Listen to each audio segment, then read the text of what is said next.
ಹೊಸ ಪೋಷಕರಾದವರಿಗೆ diaper rash ಅನ್ನೋದು ತುಂಬಾನೇ ಕಾಮನ್ ಆಗಿ ಕಾಡೋ ಒಂದು ತಲೆನೋವು ಅಲ್ವಾ. ಮಗುವಿನ ಚರ್ಮದ ಮೇಲೆ ಆ ಕೆಂಪು ಕಲೆಗಳನ್ನ ನೋಡಿದಾಗ ಚಿಂತೆಯಾಗೋದು ಸಹಜ. ಆದ್ರೆ ಗಾಬರಿಯಾಗೋದು ಬೇಡ. ಇದಕ್ಕೆ ಖಂಡಿತವಾಗಿಯೂ ಪರಿಹಾರಗಳಿವೆ. ಮೊದಲನೇದಾಗಿ ಡೈಪರ್ ರ್ಯಾಷ್ ಅನ್ನೋದು ಅಸಾಮಾನ್ಯವೇ ಅಲ್ಲ, ತುಂಬಾನೇ ಸಾಮಾನ್ಯ.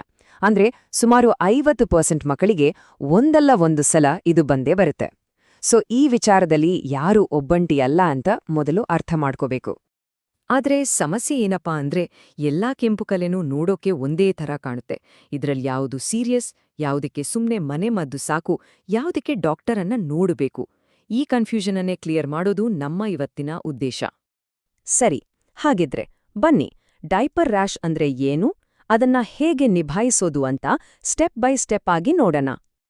ಮೊದಲನೇದಾಗಿ ಚಿಕಿತ್ಸೆ ಬಗ್ಗೆ ಮಾತಾಡೋಕ್ಕೂ ಮುಂಚೆ ಆ ಚರ್ಮಕ್ಕೆ ಅಸಲಿಗೆ ಏನಾಗ್ತಿದೆ ಅನ್ನೋದನ್ನ ಅರ್ಥ ಮಾಡ್ಕೊಳ್ಳೋದು ತುಂಬಾ ಇಂಪಾರ್ಟೆಂಟ್. ನೋಡಿ, ಡೈಪರ್ ರ್ಯಾಷ್ಗೆ ಸೈಂಟಿಫಿಕ್ ಹೆಸರು ಡೈಪರ್ ಡರ್ಮಟೈಟಿಸ್ ಅಂತ.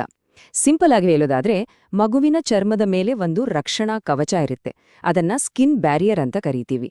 ಯಾವಾಗ ನಿರಂತರವಾಗಿ ತೇವಾಂಶ, ಡೈಪರ್ನಿಂದ ಉಂಟಾಗೋ ಘರ್ಷಣೆ ಮತ್ತೆ ಮೂತ್ರ ಮಲದಲ್ಲಿರೋ ಕೆಮಿಕಲ್ ಸತ್ತಾಗೋತೋ ಆ ಬ್ಯಾರಿಯರ್ ಡ್ಯಾಮೇಜ್ ಆಗುತ್ತೆ. ಇದು ಹೇಗಪ್ಪ ಅಂದ್ರೆ ನಮ್ಮ ಕಾಲ್ ಒಡೆದು ಚರ್ಮ ಡ್ರೈ ಆದಾಗ ಹೇಗೆ ಬಿರುಕು ಬಿಡುತ್ತೋ ಹಾಗೇನೆ ಮಗುವಿನ ಸೂಕ್ಷ್ಮ ಚರ್ಮ ಕೂಡ ಹಾನಿಗೊಳಗಾಗುತ್ತೆ. ಓಕೆ, ಈಗ ತುಂಬಾನೇ ಮುಖ್ಯವಾದ ಭಾಗಕ್ಕೆ ಬಂದಿದ್ದೀವಿ. ಅದೇನಂದ್ರೆ ಮಗುವಿಗೆ ಆಗಿರೋದು ಯಾವ ಥರದ ರ್ಯಾಷ್ ಅಂತ ಕಂಡುಹಿಡಿಯೋದು. ಸಾಮಾನ್ಯವಾಗಿ 2 ತರಹದ ರ್ಯಾಷ್ಗಳು ಜಾಸ್ತಿ ಕಾಣಿಸುತ್ತೆ. ಒಂದು ಕಿರಿಕಿರಿಯ ರ್ಯಾಷ್ ಅಂದ್ರೆ ಇರಿಟೆಂಟ್ ರ್ಯಾಷ್, ಇನ್ನೊಂದು ಈಸ್ಟ್ ರ್ಯಾಷ್. ಇವೆರಡಕ್ಕೂ ಇರೋ ಮುಖ್ಯ ವ್ಯತ್ಯಾಸ ಏನೋ ಗೊತ್ತಾ? ಲೊಕೇಶನ್. ಹೌದು, ಅದು ಎಲ್ಲಿದೆ ಅಂತ ನೋಡಿದ್ರೆ ಸಾಕು ಅರ್ಧ ಉತ್ತರ ಸಿಕ್ಬಿಡುತ್ತೆ.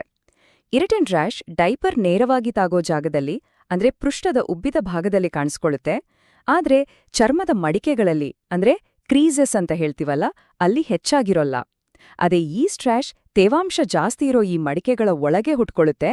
ಇದು ತುಂಬಾನೇ ಪ್ರಮುಖವಾದ ಸುಳಿವು. ನೋಡಿ, ಈಸ್ಟ್ ರ್ಯಾಷ್ ಹೊಳಪಾಗಿ ಗಾಢ ಕೆಂಪು ಬಣ್ಣದಲ್ಲಿರುತ್ತೆ. ಅದರ ಅಂಚುಗಳು ಕೂಡ ಶಾರ್ಪ್ ಆಗಿರುತ್ತೆ. ಎಲ್ಲಕ್ಕಿಂತ ಮುಖ್ಯವಾಗಿ ಆ ಮುಖ್ಯ ರ್ಯಾಷ್ನ ಸುತ್ತ ಸಣ್ಣ ಸಣ್ಣ ಗುಲಾಬಿ ಬಣ್ಣದ ಗುಳ್ಳೆಗಳು ಹರಡಿಕೊಂಡಿರ್ತವೆ. ಇದನ್ನ ಸ್ಯಾಟಲೈಟ್ ಗುಳ್ಳೆಗಳು ಅಂತಾರೆ. ಇದು ಈಸ್ಟ್ ಸೋಂಕಿನ ಒಂದು ಪಕ್ಕಾ ಗುರುತು. ಸರಿ, ರ್ಯಾಷ್ ಬಂದ್ಮೇಲೆ ಚಿಕಿತ್ಸೆ ಮಾಡೋದಕ್ಕಿಂತ ಅದು ಬರದ ಹಾಗೆ ತಡೆಯೋದು ಬೆಸ್ಟ್ ಅಲ್ವಾ?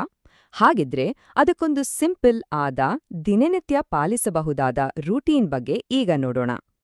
ಇದನ್ನ ನಾವು ಕ್ಲೀನ್, ಡ್ರೈ, ಶೀಲ್ಡ್ ಅಂತ ಕರಿಬೋದು. ಮೊದಲನೇದು ಕ್ಲೀನ್, ಅಂದರೆ ಡೈಪರ್ ಅನ್ನ ಆಗಾಗ ಬದಲಾಯಿಸ್ತಾ ಇರಬೇಕು. ಸ್ವಚ್ಛ ಮಾಡೋವಾಗ್ಲೂ ಅಷ್ಟೇ, ಆಲ್ಕೋಹಾಲ್ ಇಲ್ಲದ ವೈಪ್ಸ್ ಅಥವಾ ಬರೀ ನೀರು ಬಳಸಿ. ಜೋರಾಗಿ ಉಜ್ಜೋಕೆ ಹೋಗ್ಬಾರ್ದು, ಮೆತ್ತಗೆ ಒತ್ತಿ ಒರೆಸಿದ್ರೆ ಸಾಕು. ಎರಡನೇದು ಡ್ರೈ, ಹೊಸ ಡೈಪರ್ ಹಾಕೋಕು ಮುಂಚೆ ಚರ್ಮ ಸಂಪೂರ್ಣವಾಗಿ ಗಾಳಿಗೆ ಒಣಗೋಕೆ ಬಿಡಬೇಕು. ಕೊನೆಯದಾಗಿ ಶೀಲ್ಡ್, ಅಂದರೆ ಒಂದು ರಕ್ಷಣಾ ಕವಚ. ಜಿಂಕ್ ಆಕ್ಸೈಡ್ ಅಥವಾ ಪೆಟ್ರೋಲ್ಯಾಟಮ್ ಇರೋ ಬ್ಯಾರಿಯರ್ ಕ್ರೀಮನ್ನ ಹಚ್ಚಬೇಕು. ಈ 3 ಸ್ಟೆಪ್ಸ್ ಅನ್ನ ತಪ್ಪದೆ ಪಾಲಿಸಿದ್ರೆ ರ್ಯಾಷ್ ಬರೋ ಚಾನ್ಸಸ್ ತುಂಬಾನೇ ಕಡಿಮೆ. ಹೌದು, ಬ್ಯಾರಿಯರ್ ಕ್ರೀಮ್ ಹಚ್ಬೇಕಾದ್ರೆ ಕಂಜೂಸಿ ಮಾಡ್ಬೇಡಿ.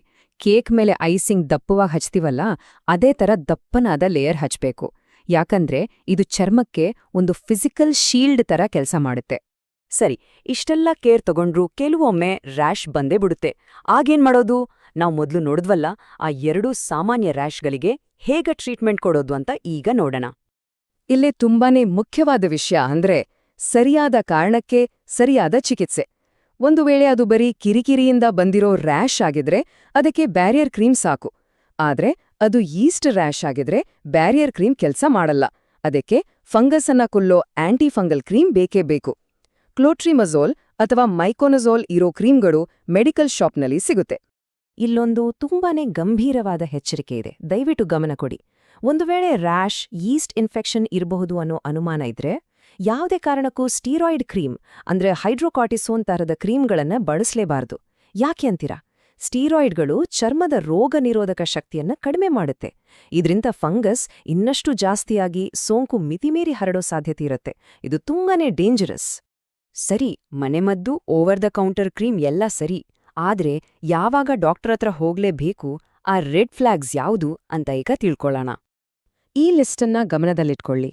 ಒಂದು ವೇಳೆ 2-3 ದಿನ ಮನೆ ಟ್ರೀಟ್ಮೆಂಟ್ ಮಾಡಿದ್ರೂ ರ್ಯಾಷ್ ಕಮ್ಮಿ ಆಗ್ಲಿಲ್ಲ ಅಥವಾ ಜಾಸ್ತಿ ಆಗ್ತಿದ್ರೆ ರ್ಯಾಶ್ನಲ್ಲಿ ಗುಳ್ಳೆಗಳು, ಕೀವು ತುಂಬಿದ ಗಾಯಗಳು ಕಾಣಿಸ್ಕೊಂಡ್ರೆ, ಮಗು ಆಂಟಿಬಯೋಟಿಕ್ ತಗೊಳ್ತಾ ಇರೋವಾಗ ಹೊಸ್ದಾಗಿ ರ್ಯಾಶ್ ಬಂದ್ರೆ, ಮಗು ರ್ಯಾಶ್ ಮುಟ್ಟುದಾಗ ವಿಪರೀತ ನೋವು ಅನುಭವಿಸ್ತಿದ್ರೆ ಅಥವಾ ರ್ಯಾಶ್ ಜೊತೆ ಜ್ವರ ಕೂಡ ಬಂದ್ರೆ, ಈ ಯಾವುದೇ ಲಕ್ಷಣಗಳು ಕಂಡ್ರೂ ತಕ್ಷಣ ಮಕ್ಕಳ ವೈದ್ಯರನ್ನ ಸಂಪರ್ಕಿಸಿ.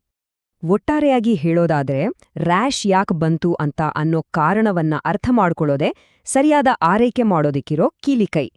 ಕಾರಣ ಗೊತ್ತಾದ್ರೆ ಪರಿಹಾರ ಸುಲಭ. ಕೊನೆಯದಾಗಿ ಒಂದು ಪ್ರಶ್ನೆ. ಪ್ರತಿದಿನ ಡೈಪರ್ ಬದಲಾಯಿಸೋ ಕೆಲ್ಸವನ್ನ ಕೇವಲ ಒಂದು ಚಾಕ್ರಿ ಅಂತ ಭಾವಿಸೋ ಬದಲು ಅದನ್ನ ಮಗುವಿನ ಚರ್ಮದ ಆರೋಗ್ಯ ಕಾಪಾಡುವ ಒಂದು ಕೇರಿಂಗ್ ರೂಟೀನ್ ಆಗಿ ನೋಡ್ಬೋದಾ? ಯೋಚ್ನೆ ಮಾಡಿ.